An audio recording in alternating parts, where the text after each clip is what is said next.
Friday morning to you. I'm Heather Brown. This is CBSN, Minnesota's morning update, so be sure to grab that coffee. It's a Friday. Let's get you up to speed on the news and the weather.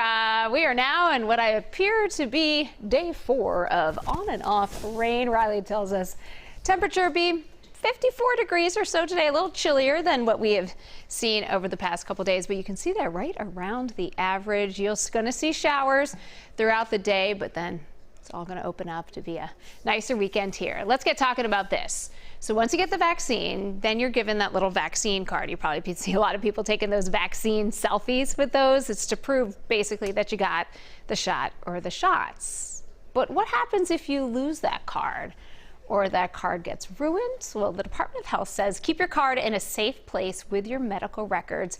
Say it may even be a good idea to take a picture of both sides of your cards, and then you can scan it and keep it as a digital copy. So I would love to know what you are doing with your cards. I got mine on Tuesday, and I will tell you, I just thought for a second about just framing that thing and putting it up on the wall because I was so excited to get the vaccine. Are you laminating it? That might not be the best idea. Are you putting it with your medical records? Did you, by mistake, throw it out? And what are you thinking about, keeping it for posterity there? I'd love to hear what you're doing. If you're watching on Facebook here, leave a comment, and I'll read through a couple of those in just a minute. We do have breaking news this morning from the UK. Prince Philip, the husband of Queen Elizabeth II, has died. He was 99 years old. Royal family says that the Duke of Edinburgh passed away peacefully this morning right at Windsor Castle. Now, he had spent a month in the hospital earlier this year before being released on March 16th. The prince was married to Queen Elizabeth for more than 70 years. His 100th birthday would have been on June 10th. We are now entering day 10 of the Derek Chauvin trial, and today we do expect to hear from the medical examiner who performed George Floyd's autopsy. That's the Hennepin County medical examiner. Yesterday, a medical expert testified that Floyd died from a lack of oxygen that had damaged his brain and caused his heart to stop. A second medical expert agreed with that cause of death. In Minnesota, more than 3 million doses of COVID-19 vaccines have been administered, and the state just hit that milestone this week. Health Department says that 22% of Minnesotans are now fully vaccinated, and that does include 72% of people who are 65 and older. Still, cases of the variant that was first found in the UK, they are spreading fast. The state has confirmed that nearly 1,600 cases here, but they do believe there are many more. And check this out. You see that scoot by on your screen? Well, it's a new robot, and that might be delivering your next food order at MSP Airport. The robot's called Jita, and it's part of a pilot program that's happening over at Terminal 1. Customers order food from the airport vendors, and they use their phones or laptops, and then Jita comes along and delivers it. You can see that she is, and yes, it's a she, I think. She is walking along with a person and follows that person to deliver the food to the customers. The droid then is designed to promote social distancing. Look at that cute thing. A new NASA astronaut with Minnesota ties is heading to the International Space Station with 2 Russian cosmonauts. They lifted off this morning. So this is NASA astronaut Mark Vande Hei. He did go to Benilde St. Margaret, a high school right in St. Louis Park, and then St. John's in Collegeville. His parents still live in Chanhassen. Now, during their mission, the crew will work on hundreds of biology and science experiments. That's pretty cool.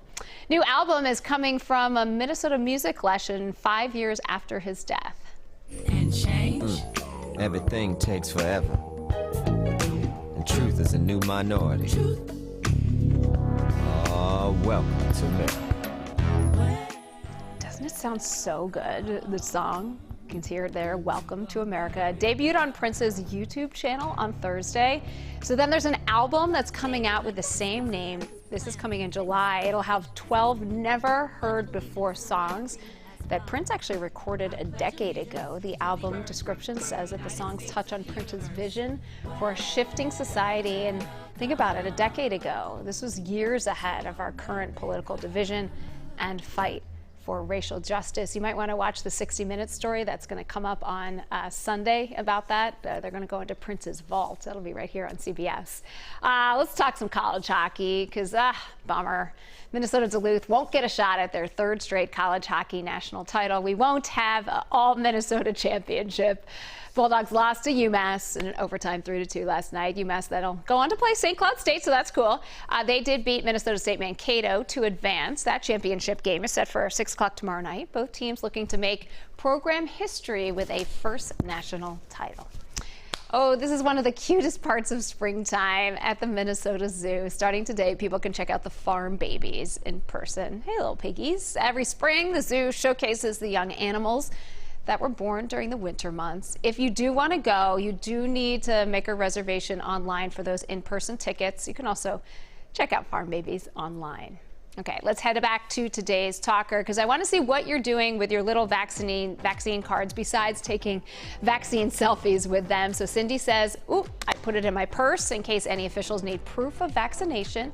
I also took a picture of it with my phone in case it gets lost. Thought of laminating mine. All good thoughts there, but Diana says we're making copies of ours to carry, then putting the original ones in our safe just to be safe. You know, at this point, no one's asking for these cards for this vaccination, but who knows what'll happen in the future. The governor has said he doesn't want to do immunity passports. Federal government said that too, but we just don't know. Melanie says she has it with her passport. Yep, put it in a safe place where it won't get damaged or lost. Art says we laminated ours. We keep them with our IDs. Taking a photo and saving it digitally is a great idea. That seems to be the best advice from the experts, to make sure you at least get that digital copy.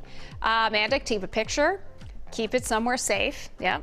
Always a good idea. You know, if you lose it or something happens with it, you can get a copy. They recommend going to the place where you got it. There you go. Kathy says mine's in my billfold. Go back to the place where you got the shot if you need a replacement card. And if you can't find it there, the state will help you out. We actually have all that information on our website. So thank you everybody for sharing what you're doing. I saw at least one framer in there who wants to do it just like me. Thanks for your morning, for being with us on this Friday morning. This is your morning update from CBSN Minnesota.